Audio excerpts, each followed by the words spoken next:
Em tempo de turbulência política, nada mais oportuno que reforçar o papel do Estado no fomento e na melhoria da educação pública do país.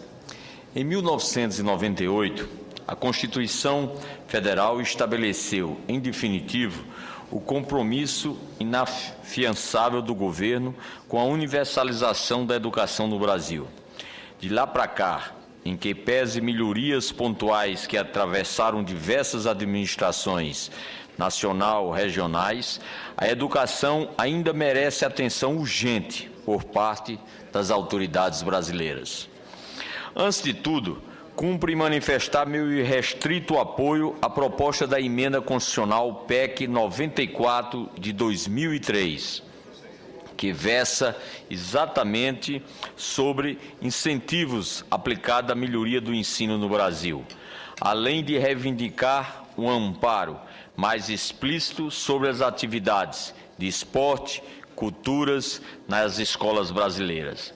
A PEC, em apreço, prevê a implantação da escola em tempo integral em todo o país. Mais precisamente, estabelece que tal modalidade será implantada em todos os municípios até o ano de 2022, quando o Brasil celebrará os 200 anos da independência. Ao lado do senador Cristóvão Buarque, um dos mais representativos senador e ministro que o Brasil já ostentou na pasta da educação em nossa história republicana, tenho sido um dos maiores defensores da proposta da educação integral.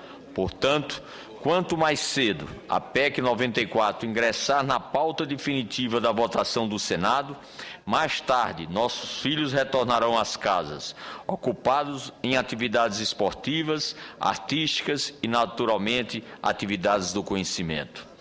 Aliás, é oportuno frisar que há bem pouco tempo também apresentei projeto de lei propondo alteração na Lei de Diretrizes e Bases da Educação Nacional, para assegurar o efetivo estudo de línguas estrangeiras no currículo da educação básica.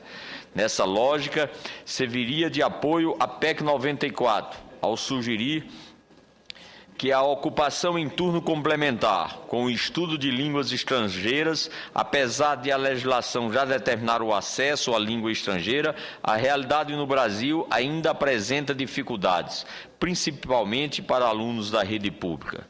Senhora Presidenta, não é de hoje que venho insistindo na ênfase que o país deve consignar a forma e o conteúdo escolar brasileiro, com a perspectiva de vislumbrar um futuro melhor para milhões de crianças carentes. Por isso mesmo, já durante a minha gestão de prefeito de João Pessoa, envolvi a minha administração em um intransigente combate à ignorância e à informalidade do ensino. Modéstia à parte, pedagogos paraibanos reconhecem que a nossa experiência de João Pessoa demonstrou, sim, ser viável um novo modelo multidisciplinar que cubra um escopo mais amplo da aprendizagem, seja física. Trata-se de suma de um modelo que atende aos interesses paralelos dos estudantes, em turno oposto ao dedicado à sala de aula, com atividades complementares, esportivas, socioculturais e até mesmo de reforço escolar. No mesmo diapasão, desde a minha posse no Senado Federal, tenho pautado a minha atuação pública pelos compromissos incondicional em favor da educação brasileira, mediante exaustivos esforços legislativos na forma de projeto, propondo emendas orçamentárias entre os temas abordados. Destaca-se a maior qualificação e melhores salários para o corpo docente das escolas e a obrigatoriedade da distribuição do fardamento, a melhoria da qualidade da merenda, a inclusão digital, o ensino intensivo de idiomas e, acima de tudo, a permanência na escola de tempo integral, aproveitando inclusive para a profissionalização. Devo admitir que o clima pró-educação tem sido favorável na Casa. Não por acaso que, no âmbito da Comissão de Educação do Senado, o senador Vital do Rego e eu temos promovido, por exemplo, debates abertos, inclusive com a participação também do senador Cássio, da autonomia financeira da Universidade Estadual da Paraíba, o EPB. Ambos, e também com a solidariedade do senador Cássio, pedimos ao secretário de Educação do Estado que convencesse o governador Ricardo Coutinho a bem cumprir a Lei 7.649 de 2004, que regulamentou a autonomia da instituição. Outro apelo conjunto da bancada da Paraíba destinou-se à manutenção do orçamento aprovado da UEPB em 2012, no valor aproximadamente de 300 milhões de reais, o que torna necessário a devolução de vários milhões subtraídos da mesma universidade pelo governo do Estado em janeiro passado. Da mesma forma, identificamos, com a presença de outros reitores nessa audiência pública, a necessidade de fazer um chamamento ao governo federal para que também, na sua política de expansão universitária, possa dar o apoio necessário a esse instrumento tão valioso que são as universidades estaduais. Paralelamente, tenho envidado os esforços para viabilizar a construção de um núcleo avançado do Instituto Federal de Educação, Ciência e Tecnologia, IFPB, no bairro de Mangabeira, na minha cidade de João Pessoa. Para tanto, já providenciei a destinação da emenda de R$ 2.500.000. Da mesma forma, fez o mesmo o deputado federal Rui Carneiro, representante do meu estado, para que os 5 milhões possa dar início a uma obra tão importante para a qualificação dos nossos jovens na cidade de João Pessoa. A população do bairro de Mangabeira passará a contar no próprio bairro com um centro de formação profissional e tecnológico de uma das mais respeitadas instituições do ensino público federal. Diante disso, todos se conscientizarão de que a autonomia conquistada recentemente pela UEPB, acompanhada de correta alocação de recursos previsto em lei, permitiu um ritmo de crescimento nunca registrado em toda a sua história. Mesmo assim, identificou-se, por outro lado, a premência da maior participação do governo federal na manutenção e custeio das universidades estaduais. Nessa linha, senhora presidente, não poderia fugir de uma discussão correlata, associada às conclusões acolhidas junto à pesquisa do movimento Todos pela Educação, que radiografa a triste realidade do ensino público no Brasil para a indiferença de poucos e para o espanto de muitos. O levantamento nacional mostra que cerca de 20% das crianças entre 4 e 5 anos ainda estão fora da escola. Em outras palavras, nosso país simplesmente abandona cerca de 4 milhões de crianças e jovens entre 4 e 17 anos fora dos estabelecimentos de ensino. Em termos comparativos, em 97, o quadro educacional vigente na cidade de João Pessoa era dramático.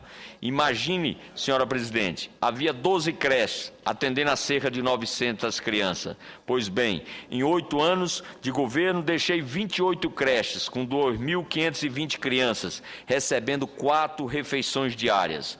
Atualmente, para o desalento paraibano, o quadro da educação só tem se agravado, tanto no nível municipal quanto estadual. De acordo com os dados fornecidos pelo Censo Escolar de 2011 do Ministério da Educação, foram registrados 55.029 matrículas, exatos 1.924 alunos a menos em relação a 2010. Além disso, foi comunicado o fechamento de 180 escolas, 11 das quais na capital, e mais de uma centena em outros municípios e, na sua grande maioria, na zona rural.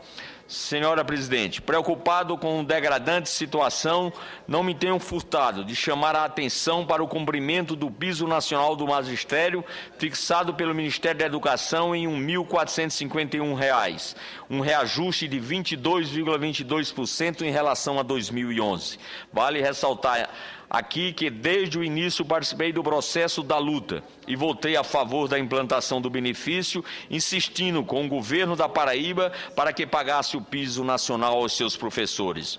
Mais do que uma questão remuneratória, é preciso que se amplie as oportunidades de qualificação dos trabalhadores da área de educação, mediante convênios com as instituições de ensino superior, por exemplo, a Universidade Federal da Paraíba, de Campina Grande e a UEPB, para que seja instaurado como eu instaurei durante a minha gestão na Prefeitura da capital, ao instituir a bolsa e gratificação de estímulo à especialização pedagógica. Com isso, formou-se Fomentou-se a ampliação e o melhoramento da qualificação dos professores da rede municipal.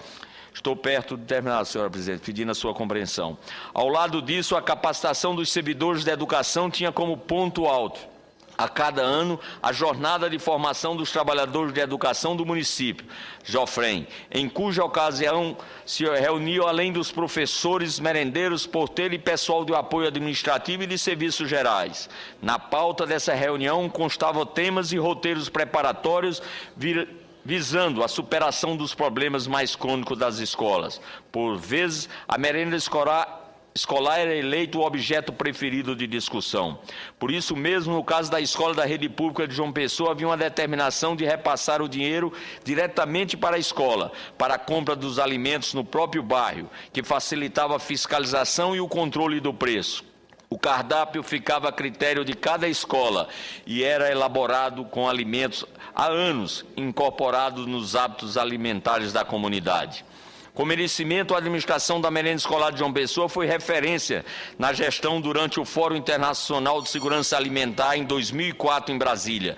Mais do que isso, foi eleita como 13 mais importante programa de segurança alimentar avaliado por representantes da ONU para a alimentação, da Organização Nacional das Nações Unidas para Alimento e Agricultura, FAO, conquistando também o reconhecimento do Ministério da Educação. Por último, senhora presidente, cabe salientar que eu, estimulado por uma experiência marcante que vivi como prefeito, convenci-me que deveria estender para todos os municípios e estados brasileiros a obrigatoriedade do fornecimento de fardamento escolar completo para todos os alunos das escolas públicas. Movido por tal convicção, apresentei o projeto de lei 145/2007, que obriga os entes federativos a cumprir com essa obrigação, logo no início do ano letivo, que foi aprovado nessa casa e se encontra na Câmara. Agora, para encerrar em definitivo, senhora presidente, devo ressaltar que, em que pese os mais